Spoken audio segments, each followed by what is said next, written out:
एक स्पेसिफिक मागण्या केलेल्या आहेत। अर्थात ही येणारी जी महानगरपालिकेची निवडणूक आहे जवळपास 29 महानगरपालिकांमध्ये होणार आहे। गेले 3 वर्ष ह्या निवडणुका आत्ता होतील नंतर होतील आत्ता होतील नंतर होतील ह्याची वाट आम्ही सगळेच पाहत होतो। कारण एकंदर आपण पाहिलं तर संपूर्ण महाराष्ट्रामध्ये असंच वातावरण आहे की हे सरकार जे निवडणूक आयोगाने बसवलेलं सरकार आहे, वोट चोरीने जिंकून आलेलं सरकार आहे, ते प्रत्येक ठिकाणी फक्त भ्रष्टाचार करत आहे। मग तो जमिनीचा घोटाळा असेल, तो कोण मंत्री बॅग घेऊन पैशाची बाजूला बसलं असेल, हे सगळे घोटाळे आपल्याच माध्यमातून, मीडियाच्याच माध्यमातून, कोणाचं डान्स बर असेल, हे सगळं आपल्याच माध्यमातून लोकांसमोर जात आहे, जनतेसमोर जात आहे आणि जनतेला ह्याचा राग आलेला आहे। ग्रामीण भागात देखील आपण पाहिलं असेल शेतीचं नुकसान फार मोठं झालेलं आहे, पण मदत ही कुठेही पोचलेली नाही आहे आणि लोक वाटच पाहत आहेत की आम्ही आमचा निकाल या सरकारवर कधी देऊ। हे लोकांना आता आतुरतेने लोक वाट पाहत आहेत। अर्थात जेव्हा ही निवडणूक जाहीर झाली, पहिलं म्हणजे वॉर्ड बाउंड्री जाहीर झाल्या, त्याच्यात आम्ही जे काही सजेशन ऑब्जेक्शन टाकले होते तो टप्पा पार झाल्यानंतर जी मतदार यादी, प्रारूप मतदार यादी ही 7 नोव्हेंबरला येणार होती, तेव्हा आम्हाला सांगितलं गेलं 7 नाही तर 14 तारखेला येणार, त्याच्यानंतर 14 नाही तर आता 20 तारखेला येणार आणि 20 तारखेला देखील आपल्या सर्वांनाच माहिती आहे सगळी जी यादी आली ती संध्याकाळपर्यंत डाउनलोड होत नव्हती। यादी कुठेही मशीन रिडेबल नाही आहे, यादीमध्ये अनेक गोंधळ आहेत। पण आमचे सगळेच कार्यकर्ते, मग सगळेच विरोधी पक्ष आहेत, त्याच्यात शिवसेना उद्धव बाळासाहेब ठाकरे आहे, मनसे आहे, राष्ट्रवादी शरदचंद्र पवार साहेबांचा पक्ष आहे, काँग्रेस आहे, इतर सगळे जे मित्र पक्ष आहेत, कदाचित भाजप सोडून ह्या सगळ्यांनीच यादी वाचन सुरू केलेलं आहे आणि त्याच रात्री कळायला लागलं की यादीमध्ये प्रचंड घोळ झालेला आहे। अनेक वॉर्डांमध्ये जर आपण पाहिलं, प्रभाग जे म्युनिसिपल वॉर्ड आपण मुंबईच्या भाषेत बोलतो, त्या वॉर्डात काही याद्या अशा होत्या जे समरीमध्ये दाखवल्यात त्या प्रारूप यादीच्या, पण त्याच्यात बिल्डिंग दुसऱ्या यादीत टाकलेलं आहे। बरोबर काही ठराविक तुम्ही पाहाल डेमोग्राफीची लोक, मग जात असेल, धर्म असेल, भाषा असेल, अशी लोक, अशा याद्या या दुसऱ्या वॉर्डमध्ये टाकलेल्या आहेत। काही चांगले वॉर्ड एका विरोधी पक्षाचे डगमगीत करायला दुसऱ्या वॉर्डमध्ये यादी हलवलेली आहे, सत्ताधारी पक्षांचे काही वॉर्ड। कारण हे आम्ही का आरोप करत आहोत, आत्ता पण आम्ही निवडणूक आयोगात हेच सांगून आलो की सगळ्या काही वॉर्डमध्ये ह्या याद्या हल्ल्या नाही आहेत।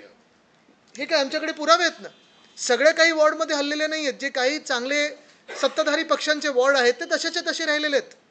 मग बरोबर विरोधी पक्षाच्या वॉर्डमध्ये टार्गेट करून या याद्या हल्ल्या कशा, कोणी हलवल्या, बरं समरीमध्ये एक दिसतंय आणि संपूर्ण यादीत दुसरं दिसतंय, ह्याचा नक्की गोंधळ कुठे चाललेला आहे? हा गोंधळ आहे की गुन्हा आहे? तर मला जर तुम्ही विचाराल तर हा स्पष्टपणे देशद्रोहाचा गुन्हा आहे। या देशामध्ये संविधानाप्रमाणे आणि लोकशाही जी आपण आत्तापर्यंत पाळत आलो आणि आता आमची मान्यता ही आहे की लोकशाही आहे की नाही ह्याच्यावर विचार आपल्याला करणं गरजेचं आहे। पण ह्या लोकशाहीचं जर आपण फ्री अँड फेअर इलेक्शनचं बोलत असू तर ह्या फ्री अँड फेअर इलेक्शनमध्ये कुठेही असा गोंधळ होता कामा नाही। पण एकंदर फक्त यादीत गोंधळ नाही आहे। जर माझ्या सहकाऱ्यांची परवानगी असेल तर मी काही इतर पण गोष्टी तुम्हाला वाचून दाखवतो ज्याच्यात गोंधळ आढळलेला आहे, कारण आम्हाला हे सगळं बसून अभ्यास करावा लागतो। मशीन रिडेबल यादी आलेली नाही आहे। तुम्ही विचार करा, राजकीय पक्ष म्हणून तुम्ही नसाल, तुम्ही साधारण सर्वसाधारण कोणी एक नागरिक असाल, तुम्हाला खरोखर माहिती आहे का प्रारूप यादी जाहीर झालेली आहे? दुसरी गोष्ट म्हणजे ती प्रारूप यादीमध्ये तुमचं नाव जाऊन शोधायचं कसं? तिसरी गोष्ट म्हणजे जर माझ्या बिल्डिंगची यादीतलं नाव किंवा बिल्डिंग ह्या दुसऱ्या वॉर्डमध्ये टाकलं असेल तर मला खरोखर कळणार आहे कसं की माझं नाव इकडून तिकडे गेलेलं आहे? आणि हीच कारणं आहेत की मतदानाचा टक्का कमी होतो किंवा ज्या लोकांना मतदान करायचं आहे त्या लोकांना मतदान करता येत नाही। पण आता काही काही गमतीशीर ज्या गोष्टी आमच्या समोर आल्या आहेत त्या पहा ना ह्याच्यात। आता जो पहिला मी एक आक्षेप घेतला होता, आपल्याला आठवत असेल वरळीचं जे मी प्रेझेंटेशन दिलं होतं, एक 10 बाय 10च्या खोलीमध्ये जवळपास 50 लोक दाखवली होती त्यांनी, घसीटाराम हलवाई दुकानाच्या मध्ये 48 लोक दाखवली होती त्यांनी। अशी 10 पेक्षा जास्ती असणारी जी घरं आहेत मुंबईमध्ये, मुंबई महानगरपालिकेच्या क्षेत्रामध्ये 10 पेक्षा जास्ती असणारी घरं, 10 लोकपेक्षा 26,319 आहेत। या 26,319 घरांमध्ये 8,32,326 लोक राहतात। आता हा आकडा एवढा मोठा आहे, आम्ही त्यांना साधा सोपा प्रश्न विचारला की निवडणूक आयोगाच्याच जे काही रूल्स आहेत, नियम आहेत, त्याप्रमाणे 10 पेक्षा अधिक कुठच्याही घरात लोक असतील तर निवडणूक आयोगाच्या यंत्रणेने जाऊन ते चेक करायला पाहिजे यादीत टाकण्याच्या आधी की खरोखर हे खरं घर आहे की खोटं घर आहे। चला गुड फेथमध्ये आपण पकडू की 10% ह्याच्यातून लोक खरी असतील, परिवार खरी असतील, पण काही काही आम्हाला असे आढळलेत धर्मच वेगळे, जाती वेगळ्या, किंवा म्हणजे आम्ही समाजाचं हे नाही करत इथे, पण आपल्याला पाहाल एका व्यक्तीचं दुसऱ्या व्यक्तीशी काही ताळमेळ नाहीये. हा गुन्हा आहे की गोंधळ आहे हे निवडणूक आयोगाने आम्हाला सांगावं. तसंच जर आपण पाहिलं तर डुप्लिकेट एपिकवाले जवळपास 1,500 आहेत, ज्यांची वय 100पेक्षा जास्ती किंवा 18पेक्षा कमी असे मतदार आहेत, ते 6,076 आहेत. एपिक नंबर नसणारे 2,500 मतदार आहेत आणि हाऊस नंबर नसणारे किंवा हाऊस नंबर न असणारे हे 6,97,887 आहेत. एवढा मोठा आकडा आहे. हे सगळे लोक जर आपण खरोखर यांना मतदानाचा अधिकार देणार असो, आणि आमचं मत असं आहे की प्रत्येक नागरिकाला, जो कोणी या खरा देशाचा नागरिक असेल त्याला मतदानाचा अधिकार आहे, युनिव्हर्सल फ्रँचाइज आहे, पण एका व्यक्तीला एकच मत असायला पाहिजे. इथे जे आम्ही बोलत आहोत ते खूप मोठ्या संख्येने, जसं विधानसभेत झालं, मग ते हरियाणाची विधानसभा असो किंवा महाराष्ट्राची विधानसभा असो, जे फ्रॉड मतदार दिसले. हरियाणाच्या विधानसभेत तर ब्राझीलच्या मॉडेलचे फोटो वापरले गेलेत. जे महाराष्ट्रात झालं, वरळीमध्ये झालं, जे मी दाखवलं ते देखील आम्ही आपल्यासमोर आणलेलं आहे. पण महाराष्ट्राचा अभ्यास असेल, हरियाणाचा अभ्यास असेल, होणार आता बिहारचा अभ्यास असेल, हा सगळी एक अकॅडमिक एक्सरसाइज होती. हे हाइंडसाईटमध्ये झालेलं आहे. आत्ता संधी आहे महाराष्ट्राच्या प्रत्येक नागरिकाला की ह्या 29 जे महानगरपालिका क्षेत्रांमध्ये निवडणुका होणार आहेत, तिथे हा सगळा जो गोंधळ आहे, जो आम्ही ॲनालिसिस केलेली आहे आणि परत जी निवडणूक आयोगाने केली असेल, आमच्या सगळ्या मित्रपक्षांनी केली असेल, ते खरं की खोटं हे जाणून घेण्यासाठी पहिली मागणी आम्ही जी केलेली आहे ती हीच आहे की प्रारूप मतदार यादीवर सजेशन ऑब्जेक्शनचा जो वेळ आहे तो कमीत कमी 21 दिवस असावा. आत्ता लग्नाचा वेळ आहे. परत दुसरी गोष्ट म्हणजे साधारणपणे एवढा मोठा जर घोळ असेल, म्हणजे 8,32,000 लोक जर शोधायची असतील तर आम्ही तरी शोधायची कशी, म्हणून कमीत कमी 21 दिवस सजेशन ऑब्जेक्शनसाठी वेळ मागून आम्ही घेतलेला आहे. इन प्रिन्सिपल निवडणूक आयोगाने मान्य केलेलं आहे की वेळ वाढवून देतील. ते आता किती दिवस देत आहेत त्याच्यावर आम्ही वाट पाहत आहोत. दुसरी गोष्ट म्हणजे आम्ही सांगितलेलं आहे, ही विनंती केलेली आहे की बल्कमध्ये ज्या याद्या साधारणपणे आम्ही सांगत आहोत की ही यादी इकडून इकडे हल्ली आहे, की ह्या वॉर्डची ह्या वॉर्डमध्ये हल्ली आहे. हजारो लोक वॉर्डमधून हल्लेले आहेत. एक वॉर्डचं माझ्याकडे काल जे आलं, निवडणुकीच्या वेळी साधारणपणे म्हणजे आपला आत्ता जी ही विधानसभेची निवडणूक होऊन गेली, त्या निवडणुकीमध्ये त्या वॉर्डमध्ये 48,000 मतदार होते आणि आता 42,000 झालेले आहेत. 6,000 लोकांसाठी आम्ही एक एक ऑब्जेक्शन घ्यायचं कसं? आणि म्हणून आम्ही मागणी केलेली आहे की राजकीय कार्यकर्ते असो किंवा कोणी इंडिव्हिज्युअली असो, त्यांनी बल्कमध्ये जर तुमच्याकडे ऑब्जेक्शन घेतले तर ते बल्कमध्ये तुम्ही मान्य करा आणि तुमची यंत्रणा त्याच्यात लावा. मग ती पण त्यांनी आत्ता इन प्रिन्सिपल आम्हाला ओके दिला. ते कसे त्यांचे आता नियम बदलतात आणि ते करतात त्याच्यावर आम्ही आता थांबलेलो आहे. तिसरी गोष्ट आम्ही जी मागितलेली आहे सगळ्यात महत्त्वाची म्हणजे परिशिष्ट ब, ह्याच्यात त्यांनी जो एक फॉर्म दिलेला आहे संभाव्य दुबार मतदारांसाठी, त्या परिशिष्ट ब मध्ये सांगितलेलं आहे की मी अमुक अमुक याद्वारे हमी देतो की माझे नाव अमुक अमुक या स्थानिक स्वराज्य संस्थेचे अमुक अमुक प्रभागाचे जे काही क्रमांक आहे, ह्या प्रभागातील जिल्हा परिषद निवडणूक विभागातील पंचायत समिती किंवा जे काही अमुक अमुक दिनांक त्या तारखेची एकदाच मी मतदान करीन. म्हणजे ह्या ॲनेक्शरप्रमाणे एका मतदाराला चॉईस दिलेला आहे की तुम्ही एका दिवशी एकाच मतदान क्षेत्रात तुम्ही मतदान करू शकता. पण याच्यात गफलत ही आहे की हे हमीपत्र त्याच दिवसासाठी आहे.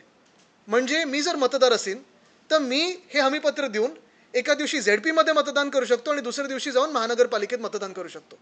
तर आमची ही पण मागणी आहे की हे ॲनेक्शर त्यांनी बदलावं आणि जे आम्ही सांगतोय की एका व्यक्तीला एकच मत असावं तरच त्या मताला व्हॅल्यू आहे, ते त्यांनी बदलून तसं द्यावं. ह्या तिन्ही मागण्या आणि इतर अनेक मागण्या ज्या राजसाहेब आणि उद्धवसाहेबांनी केलेल्या आहेत त्या आम्ही त्यांच्यासमोर ठेवलेल्या आहेत. आम्हाला खात्री आहे की सगळ्यांनाच निवडणुका ह्या आत्तापर्यंत जसे होत आल्या फ्री अँड फेअर तशा झाल्या पाहिजेत, लोकशाही पद्धतीने झाले पाहिजेत आणि वोट चोरी ही जी आम्ही आत्ता पकडलेली आहे ती थांबली पाहिजे, तरच ह्या पूर्ण प्रक्रियेला काही अर्थ राहील.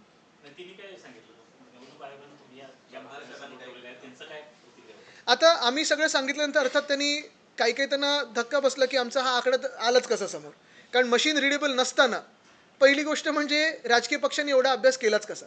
आमची प्रत्येक शाखा त्याच्यात आता कार्यरत झालेली आहे, मनसेची झालेली आहे, सगळ्याच पक्षांची झालेली आहे. अजून काही धक्कादायक गोष्टी ह्याच नियम आणि उपनियमामधल्या आम्ही पुढच्या काही दिवसांमध्ये आणू. पण जे मी काल परवाकडे आपल्यासमोर आणलं ना, जी एक यादी आम्हाला मिळाली 203 वॉर्डची, ती आम्ही रितसरपणे महानगरपालिकेच्या मध्यवर्ती निवडणूक कार्यालयातून विकत घेतली होती. त्याच्यावर जर पब्लिकेशन डेट प्रकाशित डेट तारीख ही 14 नोव्हेंबर असेल, तर मग ही तारीख 14 नोव्हेंबर असताना तुम्ही आम्हाला 20 तारखेला कसं दिलं? मग हा गुन्हा आहे की गोंधळ आहे? आणि सातत्याने आम्ही हेच सांगतोय की जर तुम्ही हे बदललं नाहीत म्हणजे तुमच्या मनामध्ये पाप आहे, तुमच्या हृदयात देशद्रोह आहे आणि तुमच्यावर देशद्रोहाची कारवाई झाली पाहिजे. आम्ही अजून एक सांगतो तुम्हाला, हे बदल जर घडले नाहीत तर अर्थात विरोधी पक्ष तर रस्त्यावर उतरेलच, पण कोर्टात पण ह्याच मागणी घेऊन जाऊ की यांचं सस्पेन्शन झालं पाहिजे आणि नुसतं सस्पेन्शन नाही तर देशद्रोहाचा कायदा झाला पाहिजे. मागण्यांचे पूर्ण पत्र जे आहे ते आपल्याला देऊ, कारण त्याच्यात बारीक सारीक मागण्या पण आहेत. बारीक सारीक ह्या आत्ता मागण्यांनुसार, पण अर्थात ते निवडणुकीसाठी महत्त्वाच्या आहेत. पण महत्त्वाची गोष्ट हीच आहे की 21 दिवसाचा कालावधी झाला पाहिजे सजेशन ऑब्जेक्शनसाठी. दुसरं म्हणजे बल्कमध्ये तुम्ही घ्या. तिसरं तुमची यंत्रणा ह्याच्यात लावा ही घरं शोधण्यामध्ये. 26,319 घरं बल्कची आहेत. 8,32,000 लोक ह्याच्यात राहत आहेत. हे तुम्ही सुधारलं पाहिजे ना. आता जसं दुसरा हा आकडा की हाऊस नंबरच नाही आहे. हाऊस नंबर नसताना आम्ही तरी जायचं आणि शोधायचं कुठे मतदारांना? आम्ही जर प्रचार करत असू 6,97,000 जे मतदार आहेत, जायचं कसं यांच्यापर्यंत? अर्थात टाइम फ्रेम म्हणजे आता ह्या 21 दिवसामध्ये हे त्यांनी बदललं पाहिजे ना ड्राफ्ट रूलमध्ये. प्रारूप यादीचा अर्थ हाच आहे की आम्ही जे काही ऑब्जेक्शन घेऊ त्यांनी त्याच्यावर रुलिंग देणं गरजेचं आहे. नेत्यांच्या माध्यमातून सांगण्यात आलेलं की याद्या निर्दोष होत नाही तोपर्यंत निवडणुकीला सामोरं जाणार नाही. या भूमिकेवरती संपूर्ण म्हणजे पक्ष जे आहेत ते ठाम आहेत. बघा, आता आम्ही पहिली हा एक पाऊल पुढे टाकलेलं आहे. आम्ही आमच्याकडून सहकार्य पूर्ण करत आहोत. निवडणूक आयोगाला लोकशाहीचं सहकार्य करायचंय की नाही, जनतेचं सहकार्य करायचंय की नाही. कारण तुम्ही मला सांगा ना, जर तुमचं यादीचं नाव भलत्याच वॉर्डात टाकलं असेल आणि तुम्ही मतदानाला गेलात आणि तुम्हाला सांगितलं तुमचं नाव नाहीये, तुम्ही मतदान करू शकणार आहात का? तुम्ही मुंबई भाजपपासून वाचू शकणार आहात का? तुम्ही अदानिस्तान होण्यापासून वाचू शकणार आहात का? नाही, बघा ना, आत्ता आपण गुड फेटमध्ये घेऊ. असा विचार करू की हा जो भाजपने गोंधळ ह्याच्यात घालायचा प्रयत्न केलाय, कारण मगाशी नांदगावकर साहेब पण बोलले की जसं आम्ही निवडणूक आयोगाच्या देखील लक्षात आणून दिलेलं आहे की काही काही जिथे भाजपचे भक्कम मतदारसंघ आहेत तिथे गडबड नाही झाली आहे कुठची. तिथे मतदार याद्या वळल्या नाही आहेत. जे विरोधी पक्षाचे आहेत त्यांच्या झाल्यात आणि कदाचित त्यांचे मित्र पक्ष आहेत भाजपचे, त्यांचे अजूनही गाळल्या गेले. तर त्यांनी पण थोडं लक्षात घ्यावं राजकारण. विरोधी पक्षाचे आहे ते कुठले कुठले भाग आहे, कुठले कुठले? भांडूप आहे, शिवडी आहे, दिंडोशी आहे, जोगेश्वरी आहे, वरळी आहे, माहीम आहे, असे अनेक आहेत. आता कुलाब्यामध्ये आहेत, बँड्रा ईस्ट आहे.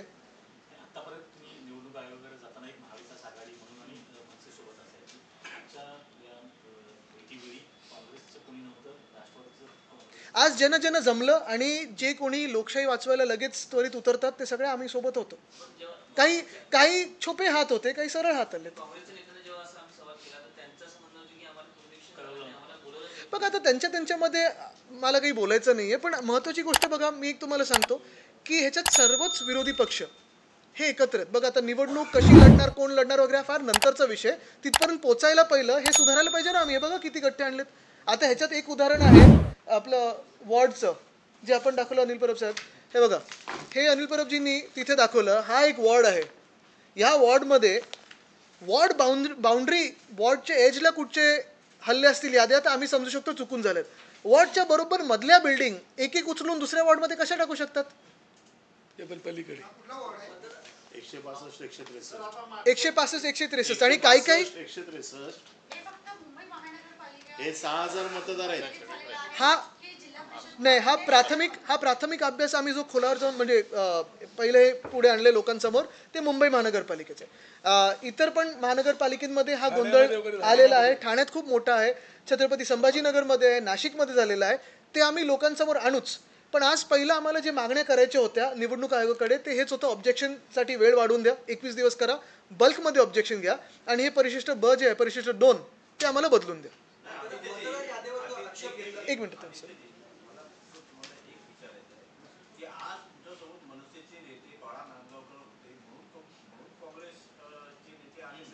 बघा, तुम्हाला सांगू का, ऐका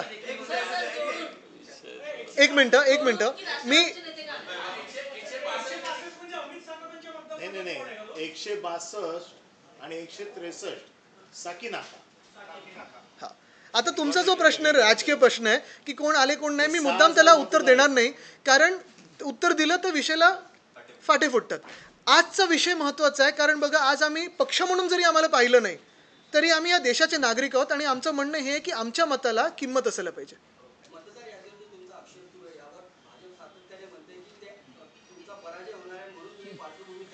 पराजय करणार आहेत ना तुम्ही, मग निवडणूक तरी फ्री अँड फेअर करून करा ना, एवढी तरी हिंमत दाखवा. म्हणजे तुम्ही हिंदू मुस्लिम करण्याचा प्रयत्न करणार, तुम्ही जातींमध्ये भांडण लावण्याचा प्रयत्न करणार, तुम्ही मराठी अमराठी करण्याचा प्रयत्न करणार, तुम्ही रेवडी किंवा फ्रीबीज हे वाटण्याचा प्रयत्न करणार. सगळं करून पण तुम्हाला वोट चोरी करून जिंकावं लागतं. म्हणजे विश्वासार्हता तुमची या देशात किती कमी आहे हे स्वतः जरा आरशात पाहून लक्षात घ्यावं त्यांनी. गेल्या अनेक दिवसांपासून विरोधी पक्ष सातत्याने निवडणूक आयोगाकडे तक्रार करतात, पण फारसे काही सोल्युशन निघालं नाही. आम्ही सोल्युशन बघा, आमचा अभ्यास पक्का आहे आणि ते जाऊ दे, तर त्यांना थोडा त्रास होईल निवडणूक आयोगाला, पण तो त्रास आम्ही गरज पडली तर देऊ. पण त्यांचे पण क्लेम्स आणि त्या क्लेम्सचा आम्ही खरा क्लेम काय आहे तो पण आम्ही जरा काढलाय. तुम्हाला वाटतंय का हा इश्यू पब्लिक मध्ये रेझोनेट होते? कारण की नॅशनल स्टेजवरती राहुल गांधी हा इश्यू उचलताय, तुम्ही महाराष्ट्रात उचलताय, पण लार्ज स्केल असं प्रोटेस्ट हा आमचा प्रचाराचा मुद्दा कुठेच नाहीये. मी तुम्हाला सांगतो, ह्याच्यात गफलत काय होते की मुंबईमध्ये तरी आणि महाराष्ट्रामध्ये तरी वोट चोरी किंवा हा जो मुद्दा आहे आमचा प्रचाराचा मुद्दा नाहीये. ही यंत्रणा आत्ता चालू आहे, ही प्रक्रिया चालू आहे. ही प्रक्रियेत हे सुधार झाले पाहिजेत, ही आमची मागणी आहे. म्हणून आम्ही आत्ता ह्याच्यावर उतरलेलो आहे. बाकीचे मुद्दे अनेक आहेत ना मुंबईमध्ये आणि महाराष्ट्रामध्ये, त्याच्यावर आम्ही बोलतच आहोत. ते प्रचाराचे मुद्दे होतील, ते राजकीय मुद्दे होतील. पण हा जो मुद्दा आहे ना, जसं मी आपल्याला सांगितलं की जे आम्ही हरियाणाचं अनालिसिस पाहिलं राहुल गांधींकडून, किंवा मी जे वरळीचं केलं, मुंबईचं जे करत आहोत, ही अकॅडमिक एक्सरसाइज झाली, निवडणूक झाल्यानंतर झाली. ही एक्सरसाइज आता लाईव्ह आहे आणि ह्याच्यात जर आपण मीडिया म्हणून आणि आम्ही राजकीय पक्ष म्हणून, मग सत्ताधारी असो की विरोधी असो, ह्याच्यात ही प्रक्रिया सुधारून ह्याच्यात जे बदल आहेत ते आणले नाहीत, तर मग कुठच्याच दुसऱ्या विषयाला काही अर्थ राहत नाही. निवडणूक आयोगाकडे जशी यंत्रणा आहे असं तुम्हाला वाटतं आणि ते करतील ज्या पद्धतीने आपण बघा, निवडणूक आयोगाकडे यंत्रणा नसेल तर खरोखर वन पोल वन नेशन करणार आहेत का ते? मग तुम्ही निवडणूक कशाला चालवताय? सेनेटची निवडणूक ह्याच्यापेक्षा सुरळीत झाली माहिती आपल्याला.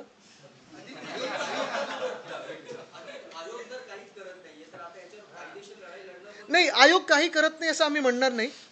प्रारूप यादीत गोंधळ हा आपल्याला सगळ्यांना दिसलेला आहे. आयोगाचा आकडा असेल, जो काही आमचे आकडे आहेत, गोंधळ हा दिसलेला आहे. आता महापालिकेत जे निवडणूक यंत्रणा सांभाळणारी पूर्ण जे अधिकारी असतील किंवा यंत्रणा असेल, ही प्रारूप यादी येत असताना, प्रारूप यादी कुठची? ही 1 जुलैची मास्टर लिस्ट घेतली आणि तशी छापली आहे. ती यंत्रणा आळसात होती, अजगरासारखी झोपली होती आणि ही यादी आली आहे की थोडी काही मेहनत घेतली आहे. म्हणजे महानगरपालिका आयुक्तांनी यांना सस्पेंड करावं की नाही, इथपासून गोष्टी सुरू होते. त्यांनी विचार करावा आयुक्तांनी की जी यंत्रणा आहे त्याला नंतर सस्पेंड करायचं की नाही. बाकीचा घोळ आणू ना आम्ही आपल्या समोर.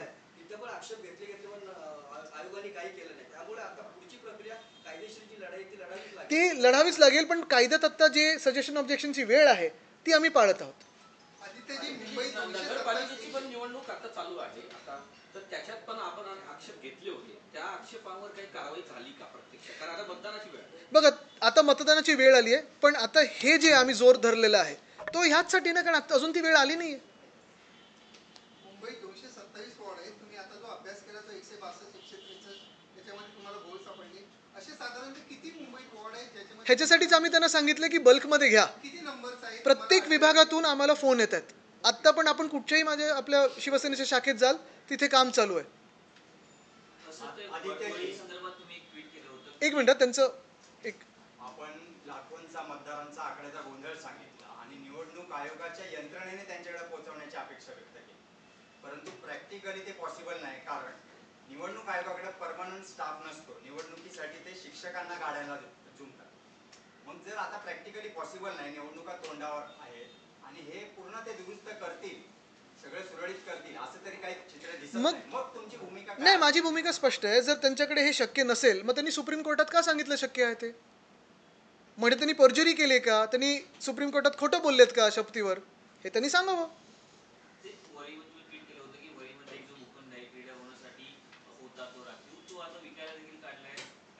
बघा, मी परत विषयाला फाटे फोडणार नाही, पण हेच सगळीकडे मी पाहतोय. मग ते कुठचे डेपो असेल किंवा कुठचं काही असेल, मुळात भाजपला ही निवडणूक पुढे पुढे ढकलायची आणि निवडणुकीच्या आधी सगळे भूखंड बिल्डरांना मोकळे विकून टाकायचं आहे आणि मोकळं होऊन जायचं.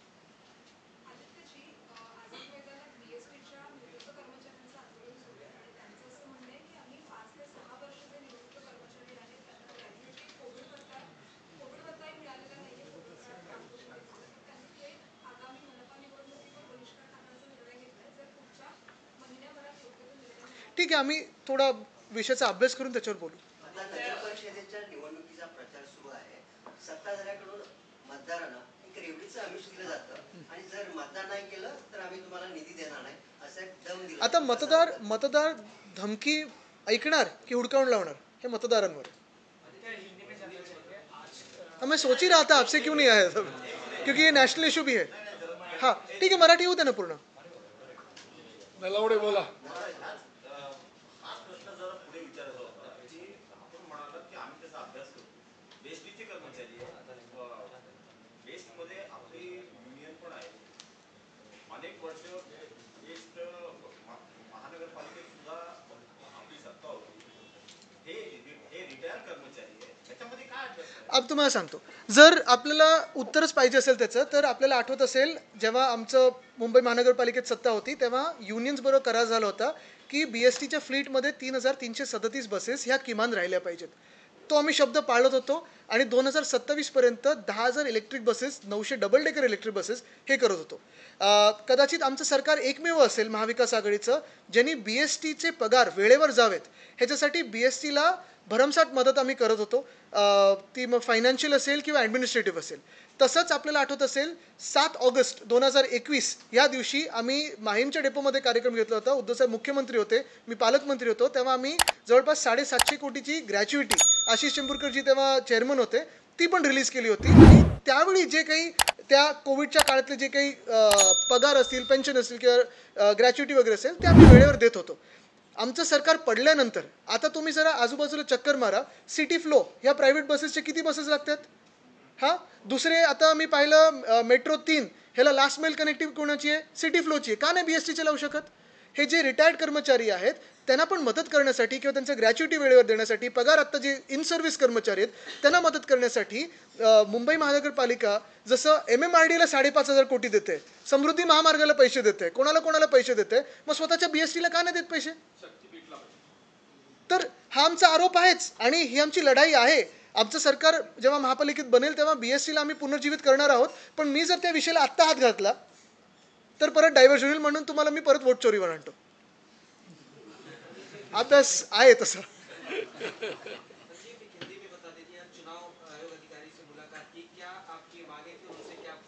अभी इतने सारे सवाल मराठी से भी हिंदी में फ्लिप करने के लिए ठीक है, थोड़क्या में ठीक है. आज हमारे जो शिवसेना उद्धव बाला साहब ठाकरे और मनसे के प्रतिनिधि ने, हमने चुनाव आयोग से, जो राज्य चुनाव आयोग है उनसे मुलाकात की. कुछ दिन पहले उद्धव साहब, राज साहब, फिर कांग्रेस के बहुत सारे नेता थे, NCP SP के थे, कई कम्युनिस्ट थे, कई रईस शेख जी, ये सब थे. और हमने यही मांग की थी कि मुंबई में या फिर महाराष्ट्र के 29 महानगर पालिका में जो भी चुनाव हो वो फ्री हो, फेयर हो और जैसे अब तक संविधान के अगर आप देखें दायरे में हो और लोकतंत्र के दायरे में हो. जो ड्राफ्ट रोल आने वाला था, वोटर लिस्ट आने वाली थी, वो पहले बताया था 6 तारीख को आएगी, फिर 7 तारीख को आएगी, फिर 7 को हमसे कहा गया कि 7 को नहीं 14 को आएगी. 14 नवंबर को हमसे कहा गया नहीं अभी 14 को नहीं, अभी 20 को आएगी. लेकिन 20 नवंबर को भी जो वोटर लिस्ट आई है उस वोटर लिस्ट में बहुत सारे प्रॉब्लम्स हैं. पहले तो प्रॉब्लम यही था कि वोटर लिस्ट डाउनलोड नहीं हो रही थी, लगभग शाम तक सारे वार्ड्स में डाउनलोड हुई. वोटर लिस्ट आने के बाद अगर आप देखें तो वो बूथ वाइज नहीं है, 1 से लेके 50,000 60,000 ऐसे उन्होंने वो वोटर लिस्ट दी है. आपको अगर आपका खुद का नाम ढूंढना है तो उसमें आपको स्क्रॉल करते हुए नीचे जाना है, ना कि आप सर्च कर सकते हैं. सर्च इंजन पे जाओ, जो BMC का सर्च इंजन है या स्टेट इलेक्शन कमीशन का सर्च इंजन है, तो उस पर अगर आप जाके देखें तो बहुत सारी जटिल प्रक्रिया और समस्या को आपको फेस करना पड़ता है. तो मुझे लगता है ये एक बात हुई. लेकिन इसके भी आगे जाके हमने काम शुरू किया. पहली बात तो ये है कि 203 वार्ड में हमने जब जो मध्यवर्ती चुनाव आयोग का कार्यालय है BMC में, उनसे एक लिस्ट खरीदी, तो जो प्रकाशन की तारीख थी वो थी 14 नवंबर 2025. ये तो पहला शौक हमें बैठा, क्योंकि अगर 14 नवंबर को ये रेडी था, रोल पब्लिश था, तो ये किसके हाथों में गया है. हमें बहुत सारे एजेंट अप्रोच कर रहे थे लेकिन हमने लिया नहीं, क्योंकि ये सही है झूठ है हमें पता नहीं था. लेकिन अगर हमें 20 तारीख को ये लिस्ट मिल रही है तो फिर किसको आपने 14 तारीख को दी है. तो कल मैंने सवाल पूछा भी है. उसके आगे जाके जब हमने एनालिसिस शुरू किया, क्योंकि वोट चोरी जो हमने हरियाणा में पकड़ी, राहुल गांधी जी ने जो आपको प्रेजेंटेशन दिया, या मैंने वर्ली का दिया, अभी मुंबई के देने जा रहा हूँ।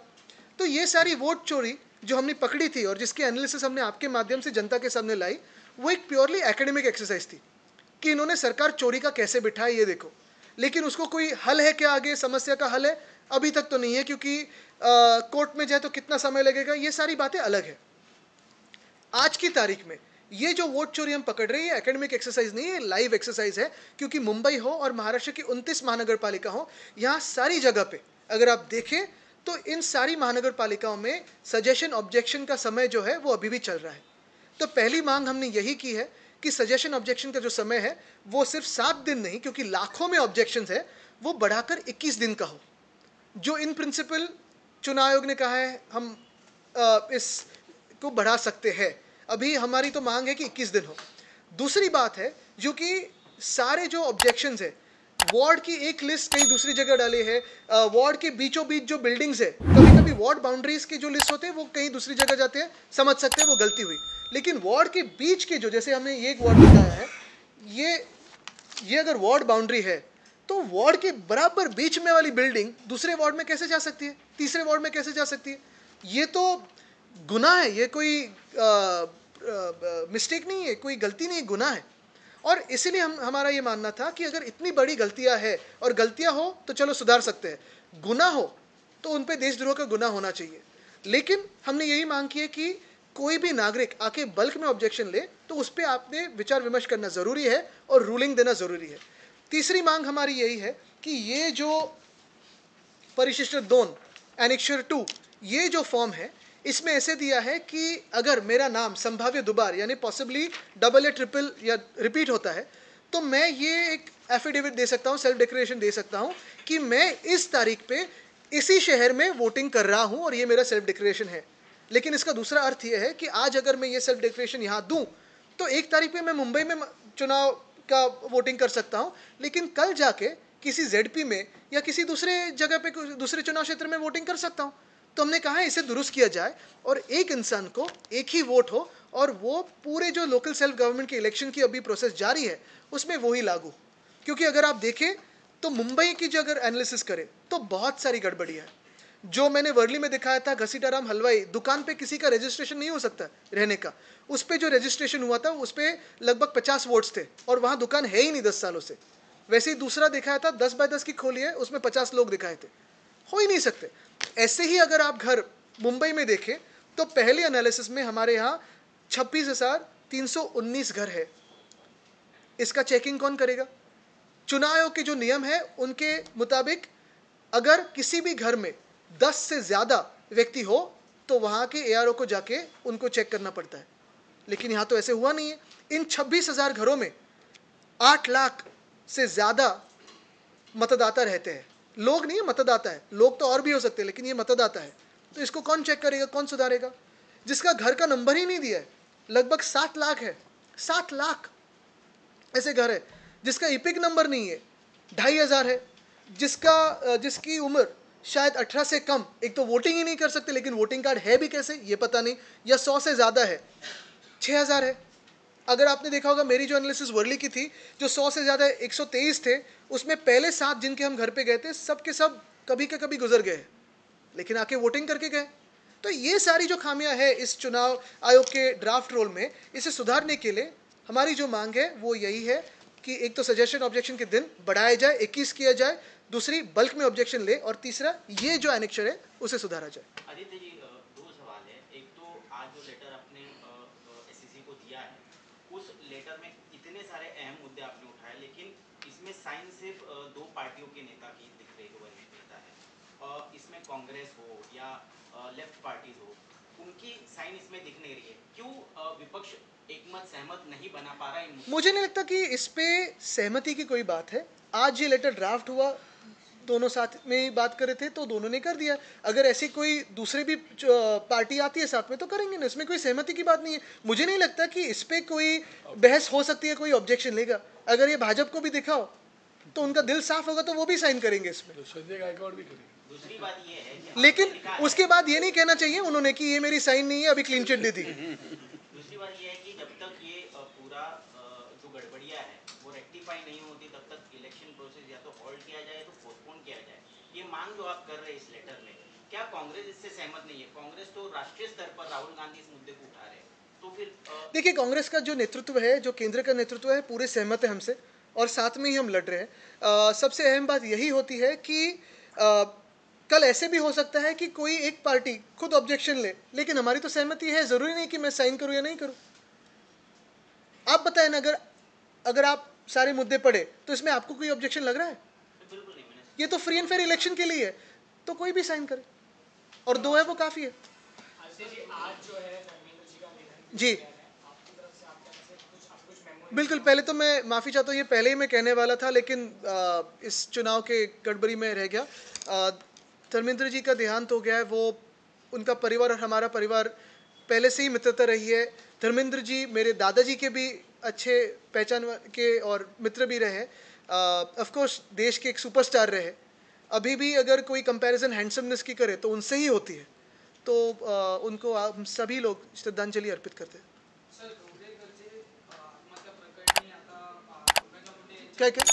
हां, करण्यात आले, या संदर्भात आपली बघा, मी तुम्हाला खरं सांगू, मी पूर्ण माहिती घेतली नाही, कारण आज आम्ही पूर्ण ह्या गडबडीत होतो. तर उगाच काही बोलण्यापेक्षा, आरोप करण्यापेक्षा थोडं वाचून त्याच्यावर. गर्जा हिंदुस्तान चॅनलला सबस्क्राईब करा आणि ताज्या घडामोडी जाणून घेण्यासाठी बेल आयकॉनवर प्रेस करा.